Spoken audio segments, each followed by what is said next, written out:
I guess the reaction that the military had to it was probably the best part of it, because in you know, thinking back on it, it was pretty rudimentary at best.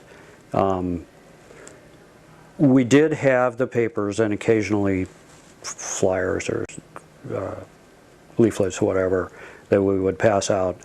They were really quite strict and effective at enforcing there not being demonstrations on the base.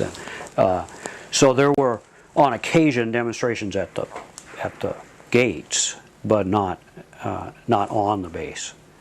And as I said, most of the meetings that we ever had would be off the base.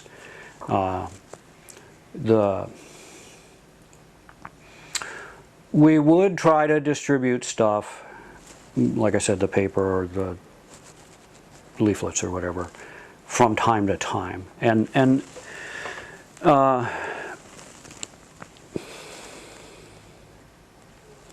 But not in a very public way. It was more like, you know, you'd give it to somebody you knew, or you'd give them 20 and say, give them to people that you know. And it wasn't like standing on a corner and handing it to everybody that walked by.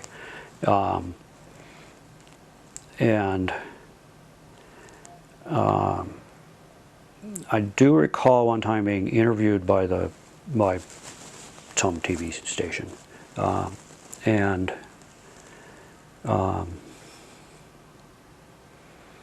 my commanding officer saw it on TV, and I was restricted to the base, so I was not supposed to be accessible to TV cameras, and so he was asking me, well, you know, where were you? And I said, well, I was on base.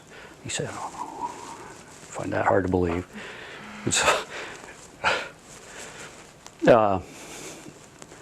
So doing much of anything on base was problematic. People did get arrested. I didn't for that.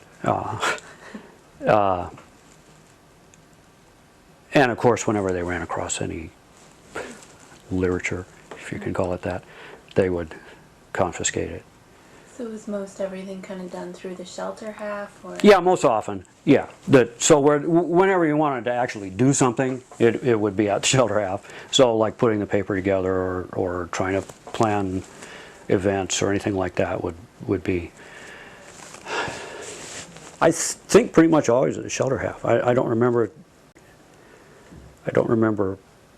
people's private homes being used for that. I don't remember meeting other places. Mm-hmm.